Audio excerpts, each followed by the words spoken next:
Bharat Ratna doctor Babasaheb Ambedkar यांच्या जयंतीचं औचित्य साधून विवेक विचार मंचच्या वतीनं विद्यार्थ्यांना शालेय साहित्याचं वाटप करण्यात आलंय।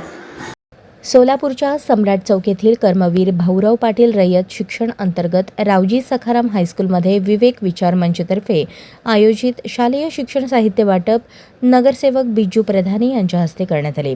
याप्रसंगी जिल्हा संयोजिका अश्विनीताई चव्हाण, सोलापूर श्रमिक पत्रकार संघाचे माजी अध्यक्ष दशरथ वडतिले, अनिकेत प्रधाने, रावजी सखाराम हायस्कूलचे प्राचार्य भारत केत, शहर संयोजक सिद्धांत बाबा बाबरे उपस्थित होते।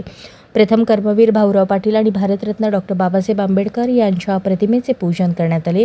त्यानंतर विद्यार्थ्यांना शालेय साहित्याचे वाटप नगरसेवक बिज्जू प्रधाने व मान्यवरांच्या हस्ते करण्यात आले। या कार्यक्रमात हायस्कूल आणि प्राथमिक शिक्षकांनी कार्यक्रम यशस्वी करण्यासाठी परिश्रम घेतले। कार्यक्रमाचे सूत्रसंचालन गजानन गोरे यांनी केले तर आभार रमेश वडावराव यांनी मानले। कार्यक्रमात काही गुणवंत विद्यार्थ्यांचा प्रमाणपत्र देऊन सत्कार करण्यात आला।